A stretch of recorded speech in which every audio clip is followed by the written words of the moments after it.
สาธารณรัฐประชาธิปไตยประชาชนลาวยังถูกจัดอยู่ในประเทศที่ด้อยพัฒนาอยู่ในโลกเวียกงานพัฒนาชนบทและแก้ไขความทุกข์ยากเป็นเวียกยุทธศาสตร์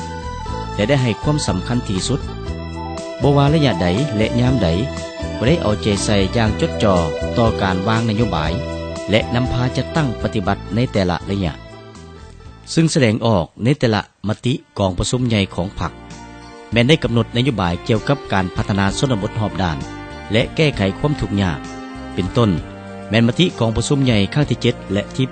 8ซึ่งกำหนดว่า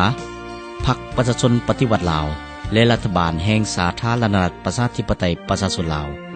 จะสู้ชนนำพาประเทศชาติให้หลุดพ้นออกจากสภาพด้อยพัฒนาให้ได้ในปี2020โดยลดล้างความทุกข์ยากให้ได้ในขั้นพื้นฐานเมื่อถึงปี2010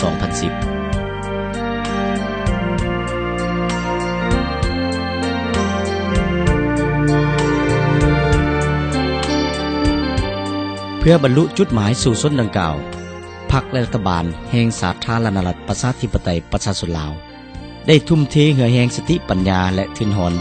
เข้าในการจัดตั้งและปฏิบัติแผนพัฒนาเศรษฐกิจสังคมอย่างต่อเนื่องและมีจุดสุมโดยอิงตามนโยบายและขอบเขตการร่วมมือกับต่างประเทศ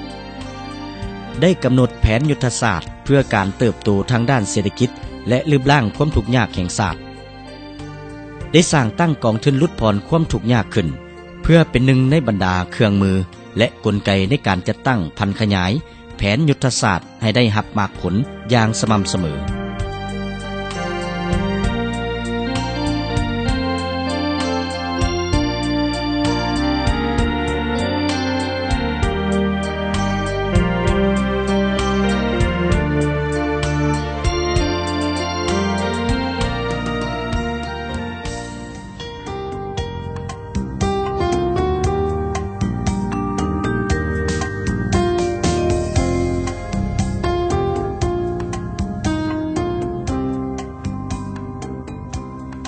ได้มีนโยบายมติคำสั่งคำแนะนำเกี่ยวกับเวียกงานพัฒนาชนบทแก้ไขความทุกข์ยากให้เป็นระบบครบสุดและเป็นบอนอิงอันนักแน่นให้แก่การจัดตั้งปฏิบัติเวียกงานดังกล่าวและได้นำไปจัดตั้งเผยแพร่ให้ประชาชนบรรดาเผ่ารับรู้เสื่อมซึมและเข้าร่วมในการพวกระดมคนขวยโฆษณาศึกษาอบรมบำรุงก่อสร้างและจัดตั้งนำพาประชาชนหำเหียนเสื่อมซึมแนวทางแผนนโยบายข้อกำหนดกฎหมายแผนพัฒนาของภาครัฐในแต่ละระยะอย่างตั้งหน้าและเฮ็ดให้ความตื่นตัวทางด้านการเมืองของประชาชนสูงกว่าเก่าสิทธิประชาธิปไตยของประชาชนได้รับการเสริมขยายสถิเป็นเจ้าตนเองและสร้างความเข้มแข็งด้วยตนเองความสามัคคีปองดองของประชาชนบรรดาเผ่าได้รับการเชิดชูขึ้นอย่างบ่หยุดยั้งประชาชนได้ประกอบส่วนเข้าในการสร้างสาพัฒนาประเทศชาติและบ้านเมืองของตนอย่างเป็นขบวนการตั้งหน้าแก้ไขบรรดานอแหนงที่พาก่อให้เกิดความบ่สงบและปรากฏการย่อท่อต่างๆในสังคมซึ่งได้ให้รากฐานชนบทและตัวเมืองมีความสงบปลอดภัยเป็นระเบียบเรียบร้อยโดยพื้นฐาน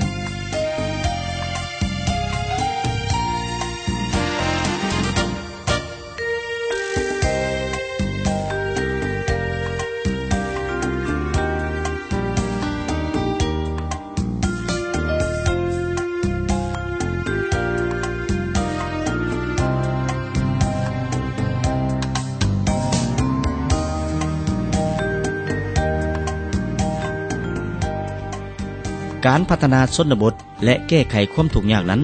แม่นติดพันกับ4แขนงการหลักคือแขนงกสิกรรมและป่าไม้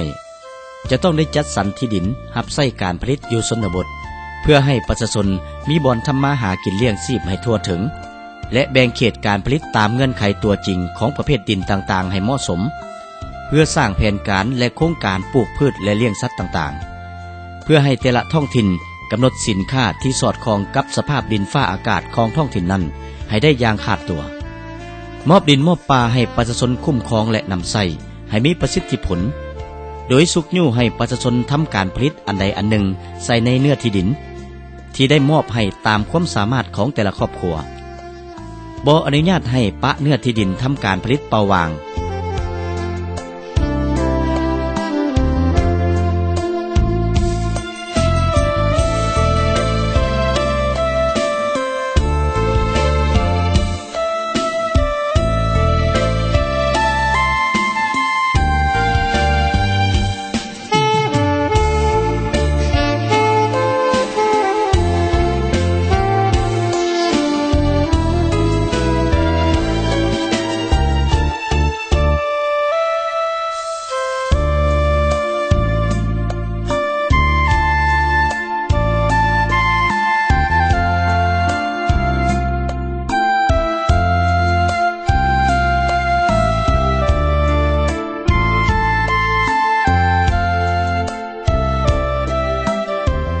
การอนุญาตให้บุคคลหรือหัวหน่วยธุรกิจต่างๆสัมปทานเนื้อที่ดินเพื่อปลูกฝังและเลี้ยงสัตว์เป็นสินค้า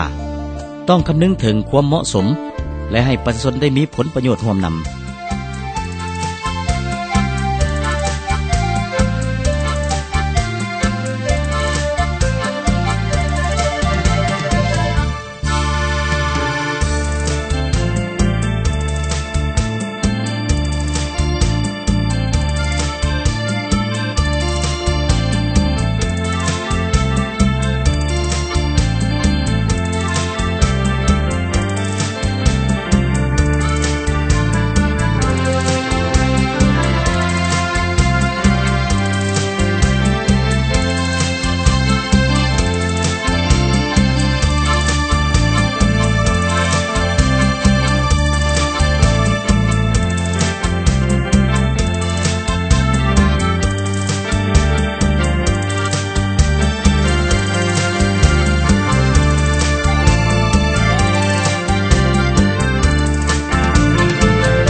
ต้องมีทิศทางส่งเสริมด้านทืนหอนฝุ่นแนวพันธุ์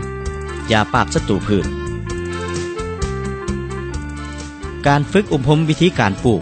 การเลี้ยงและการนำใช้เทคโนโลยีใหม่ให้ประชาชนแล้วมอบให้ประชาชนเป็นผู้ปลูกและผู้เลี้ยงให้ในเนื้อที่ดินของเขาเจ้าเองและให้หัวหน่วยธุรกิจเฮ็ดสัญญาผูกพันเก็บซื้อผลผลิตนำประชาชน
ซอกหู้ทาแหงบ่มซ่อนทางด้านที่ตั้งและภูมิศาสตร์ของแต่ละท้องถิ่นรากฐานเพื่อสร้างโครงการและปัจจัยต่างๆเพื่อเอื้ออำนวยให้แก่ประชาชนได้ขยายการผลิตที่มีประสิทธิผลเป็นต้นการสร้างระบบชลประทานที่ใช้ต้นทุนต่ำและนำใช้ทาแหงของธรรมศาสตร์